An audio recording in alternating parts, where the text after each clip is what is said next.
नमस्कार, मैं हूँ राजीव और मेरे साथ जुड़ रहे हैं बाजार विश्लेषक सोमेश कुमार। सोमेश, स्वागत है आपका। लगातार छठा हफ्ता जब बाजार नीचे है, मतलब जुलाई पूरा और उसके बाद अगस्त में ये 2 हफ्ते लगभग हो गए। 6 हफ्तों से बाजार गिर ही रहा है लगातार। और इस दौरान अगर आप देखें तो सेंसेक्स जो है वो 84,000 से घट करके अब 80,000 के नीचे है।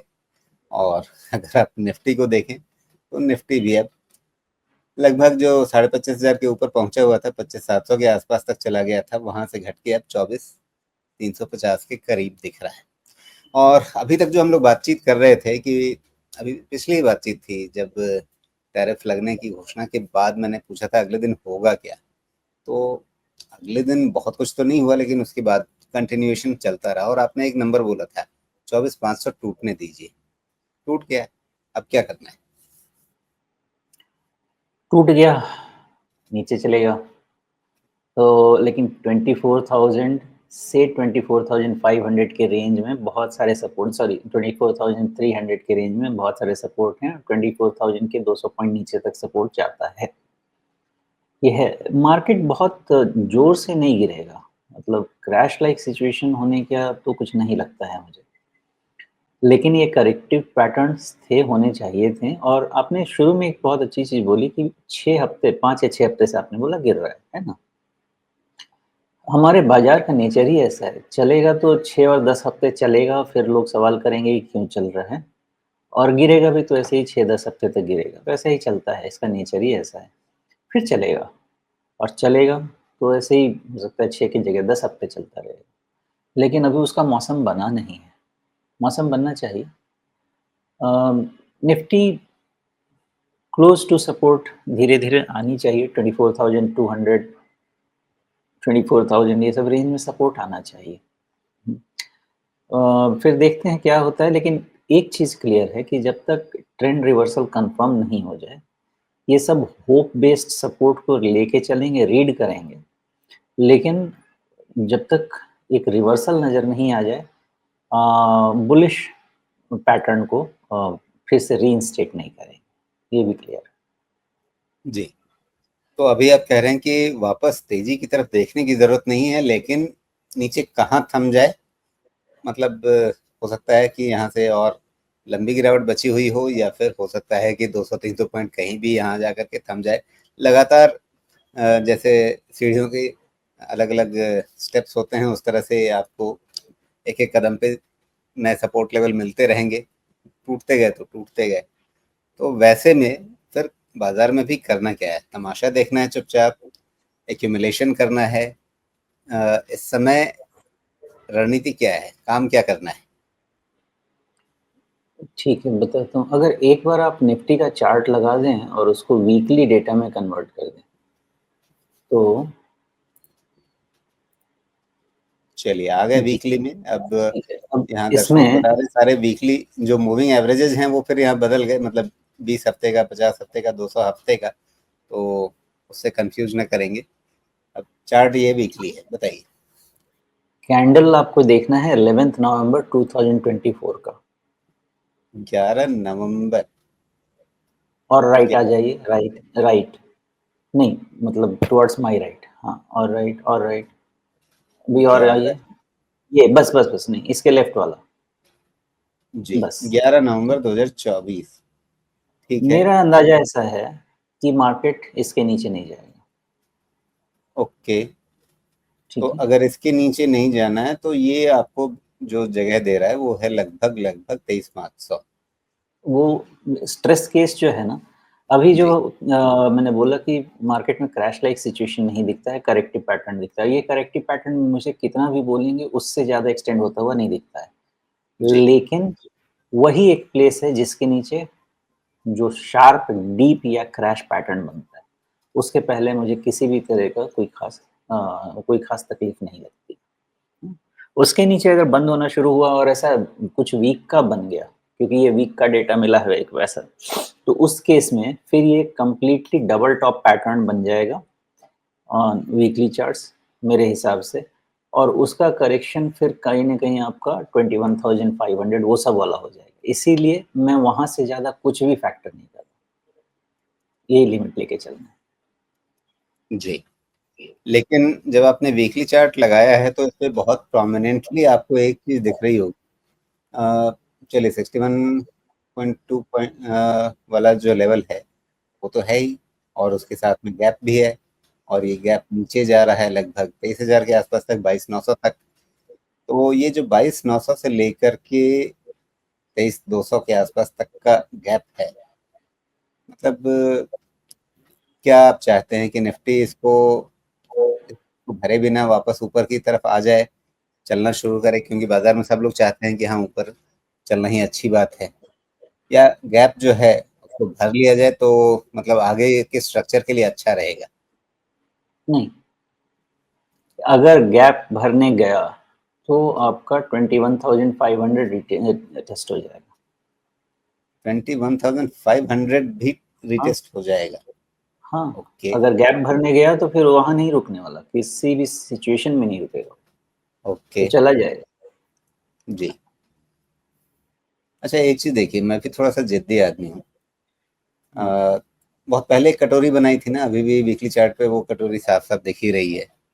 जी, अब लग रहा था कि इस कटोरी को छोड़ के आगे भाग गया है, वापस इस कटोरी को पकड़ने के लिए आ गया है, और आप जो सपोर्ट लेवल्स बता रहे हैं, वो भी हाँ, उस कटोरी की बाउंड्री पे ही आएँगे। हाँ, ठीक है। ये आप अगर थोड़ा-सा रीड करने की कोशिश करेंगे ना तो काइंड ऑफ आपको reverse head and shoulders pattern बनाने की ये कोशिश है।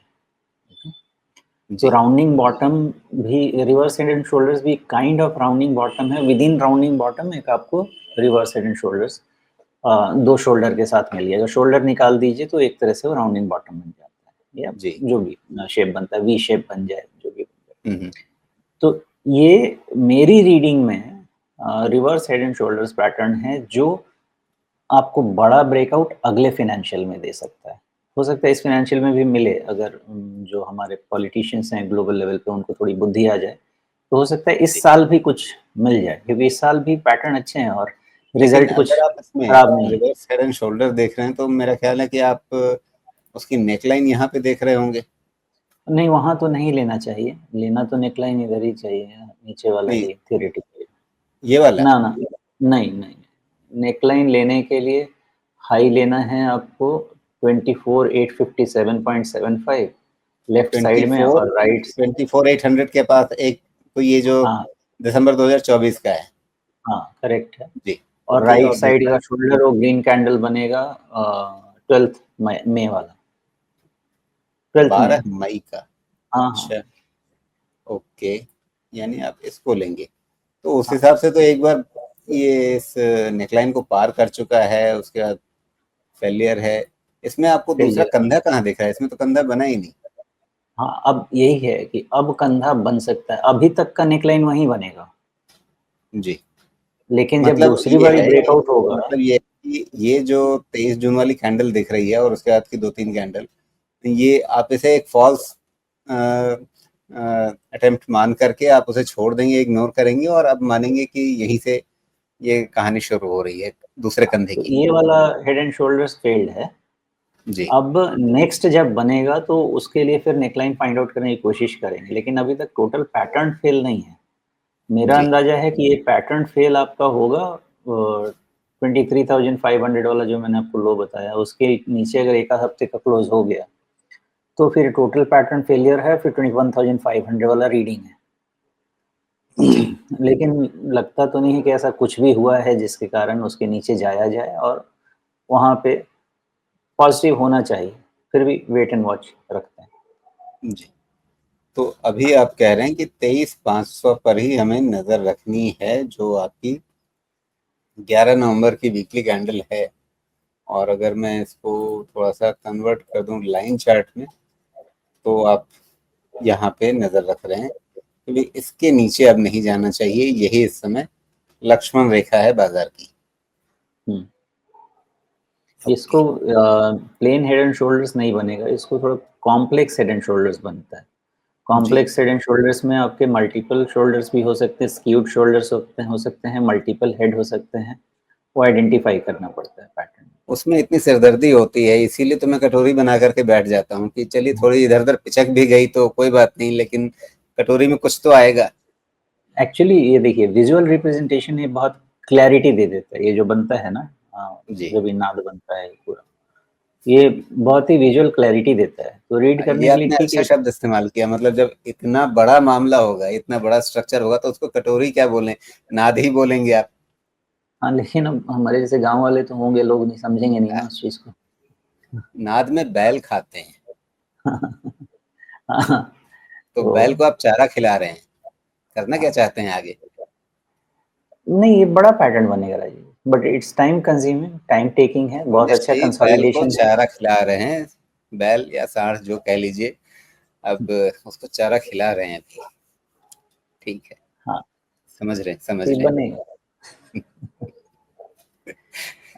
जी, तो ठीक है, अभी ये तो हो गई, आपने थोड़े एक लंबे दृष्टिकोण वाली बात कह दी। अब वापस मैं आ जाता हूँ डेली चार्ट पे, और अब यहाँ पे बताइए कि इसमें अगले हफ्ते करना क्या है? नहीं, अभी कुछ भी जल्दबाजी नहीं करनी है। अगले हफ्ते करने के लिए 7th अगस्त का जो कैंडल है, उसके क्लोज के एक बार ऊपर क्लोज चाहिए, विच इफेक्टिवली मीन्स हमको 24,600 के ऊपर का एक क्लोज चाहिए, और जब तक नहीं मिलेगा इसको कोई भी जल्दबाजी नहीं करनी है। क्यों ऐसा कह रहा हूँ मैं, देखिएगा ऑलमोस्ट क्या है 7th अगस्त और 8th अगस्त, इसका कैंडल का लो ऑलमोस्ट सेम है, ऑलमोस्ट सेम है। ओके, एक का लो है 24,337 और एक का लो है 24,344, तो बहुत फर्क नहीं है। अगर आपको 7th अगस्त के ऊपर का क्लोज मिल गया ना, तो ये शॉर्ट कवरिंग में कम से कम तो चेंज हो जाएगा और 20 डीए टेस्ट करा देगा, लेकिन बस दैट्स ऑल, वहाँ के ऊपर नहीं बढ़ेंगे, फिर वहाँ पे रीडिंग चेंज करनी पड़ेगी। जी, मतलब ये कि अभी 25,000 पार होना वो आपको मुश्किल लगता है, जहाँ पे इस समय 50 डे मूविंग एवरेज आकर के बैठ गया है। वो मुश्किल है। वो मुश्किल है, उससे ज़्यादा मुझे लगता है मैं एक्चुअली पैरामीटर से ज़्यादा पैटर्न पे ज़्यादा फ़ोकस करता हूँ। 31 जी, जुलाई के हाई के ऊपर क्लोज़ मिलना शुरू होगा ना, तो होप बनने शुरू हो जाएँगे, जी, वहाँ पे। हाँ, और वहाँ पे जाके फिर हम उसके फर्दर अगर फाइन ट्यूनिंग करनी है तो करेंगे। फिलहाल नंबर 31 जुलाई के हाई को लेके चल रहा हूँ मैं, और फिर जी। देखते हैं वहाँ पे क्या डेटा में और मुझे ऐड करना पड़ता स्ट्रक्चर में एक और बात आप देखिए, इसमें जो 200 डे मूविंग एवरेज है ना, बहुत ही फ्लैट हो गया है। कहाँ से? ये मतलब इस साल की शुरुआत से ही एकदम से लगभग जम गया है 24,000 के आसपास, अब वहीं पे चल रहा है। और अब 50 डे मूविंग एवरेज भी काफ़ी हद तक फ्लैट हो गया है, वो 25,000। तो ये 24,000 से 25,000 क्या एक मोटा-मोटा रेंज समझ लिया जाए, मान लिया जाए कि अभी कुछ समय तो बाज़ार यहीं पे गुज़ारेगा? है। फेयर पॉइंट, हो सकता है वहीं पे रहे अभी समय। जी, एक बार अगस्त और सितंबर में जो भी होना है, अगस्त नहीं सॉरी, जो भी अपनी राइज है ना, अगस्त एंड या सितंबर से शुरू हो जानी चाहिए। अगर नहीं हुआ तो फिर लार्जली फिर नॉन डायरेक्शनल मार्केट रह जाएगा। जी। अब ये जो आप टाइमलाइन बता रहे हैं ना, वो भी आकर के मेरी इसी कटोरी पे बैठ जा रही है कि आपका ये अक्टूबर में जाकर के कहीं पे ये कटोरी वाला स्ट्रक्चर पूरा होना चाहिए।